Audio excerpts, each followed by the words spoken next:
और बिहार की बात करेंगे, जहां विधानसभा चुनाव की तारीखों का ऐलान भले ही अभी ना हुआ हो, लेकिन पूरे राज्य में चुनावी माहौल साफ दिखाई देने लगा है। बड़े बड़े नेताओं की रैलीज और दौरे शुरू हो गए हैं। गृह मंत्री अमित शाह 2 दिन के दौरे पर बिहार पहुंचे हैं। ये दौरा इसीलिए भी अहम माना जा रहा है क्योंकि ये चुनाव से पहले पार्टी अपनी रणनीति को मजबूत करने और पिछली कमियों को दूर करने पर जोर दे रही है। आज अमित शाह अररिया के फारबिसगंज में कार्यकर्ताओं के साथ बैठक करेंगे। सीमांचल के जितने भी इलाके हैं यहां पे समीक्षा करेंगे। सीमांचल को जीतने के लिए भी टिप्स देंगे। तेजस्वी यादव किशनगंज के कोचा धामन में एक जनसभा को आज संबोधित करेंगे और पार्टी के कार्यकर्ताओं से मुलाकात करेंगे। तो वहीं असदुद्दीन ओवैसी कटिहार में रोड शो करने के बाद जनसभा को संबोधित करेंगे। तो एक बार फिर ओवैसी सीमांचल में खुद को मजबूत करने की कोशिश कर रहे हैं। तो ये 3 तस्वीरें और किस तरीके से सीमांचल और सीमांचल के उन 4 जिलों को साधने की कोशिश तमाम दलों की तरफ से की जा रही है, उसकी आप सीधी तस्वीर देख सकते हैं। तो अमित शाह के बिहार दौरे को लेकर सियासत भी जारी है। देखिए, बिहार के डिप्टी सीएम विजय सिन्हा ने कहा कि जंगल राज आने से रोकेंगे। वहीं गिरिराज सिंह ने जीत का दावा किया है। निश्चित तौर पर बराबर आते हैं।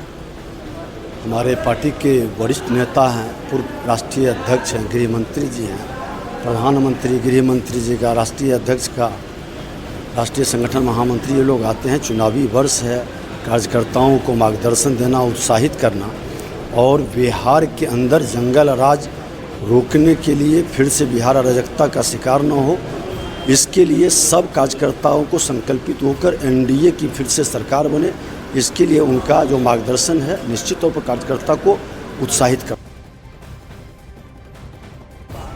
गृह मंत्री जी कोई पुजारी हैं, वो तो राजनीति की ही बात करेंगे। तो आए हैं और गृह मंत्री जी देश में एक अच्छे नीतिकार, राजनीतिक नीतिकार माने जाते हैं और गृह मंत्री जी बिहार में फिर से एनडीए की सरकार बनाने के लिए आए हैं और संकल्पित हैं।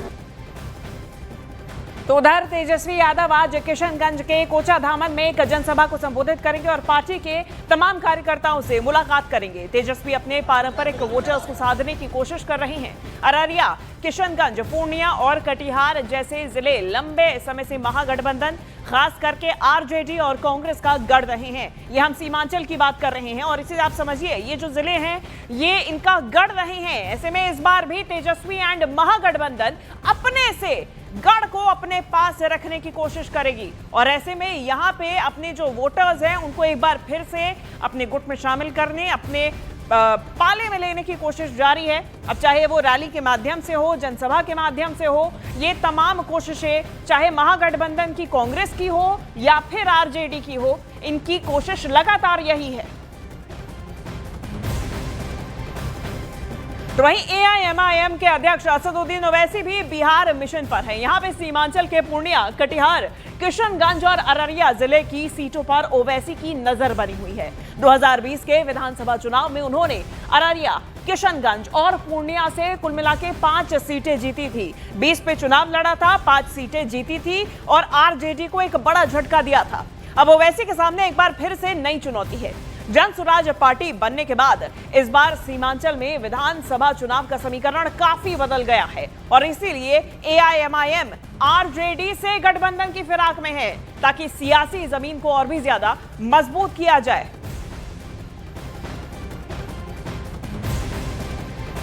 और पूर्णिया में असदुद्दीन ओवैसी का बीजेपी और आरजेडी पर बड़ा हमला भी देखा गया। देखिए ओवैसी ने क्या कहा है, आपको सुनाते हैं। ओवैसी का कहना है कि 2020 में एआईएमआईएम ने 5 सीटें जीती थी। पैसे के लालच में 4 विधायक आरजेडी में चले गए। आरजेडी ने हमारी 6 सीटों की मांग को ठुकरा दिया है। ये देखिए, ये इस वक्त का लेटेस्ट अपडेट सामने आया। ओवैसी ने सीधा सीधा तंज कसा है और वार किया है। उन्होंने कहा कि बीजेपी की बी टीम कौन है अब साफ हो गया है, हम सीमांचल में बीजेपी को रोकेंगे। ओवैसी ने यह दावा किया है। बता दें कि ओवैसी की तरफ से पत्र लिखा गया था और महागठबंधन में 6 सीटों पर दावेदारी ठोकी गई थी, 6 सीटों की मांग की गई थी और गठबंधन में आरजेडी और कांग्रेस के साथ चुनाव लड़ने की ओवैसी की मांग थी। लेकिन उनका कहना है कि आरजेडी ने हमारी 6 सीटों की मांग को ठुकरा दिया है। जहां कहीं भी हम इलेक्शन लड़ रहे थे, मैंने वहां के राजद और कांग्रेस के विधायक से पूछा था, तुम 5-5, 6-6 मर्तबा के विधायक हो, तुम एक काम बताओ जो तुमने किया है। वो काम नहीं बता सके कि जो पैसों के नाम पर बिक चुके थे वो बेईमान थे, जो पैसों को अपनी ठोकर पर रखा उसका नाम अख्तर ईमान है। हम थूकते हैं ऐसी जिंदगी पर जो गैरों के सामने ईमान को बेचा जाता है। और मुझे यकीन है कि आप इन गद्दारों का, इन दुश्मनों का मुंह तोड़ जवाब देंगे आने वाले विधानसभा में। आप देंगे ना इंशाअल्लाह।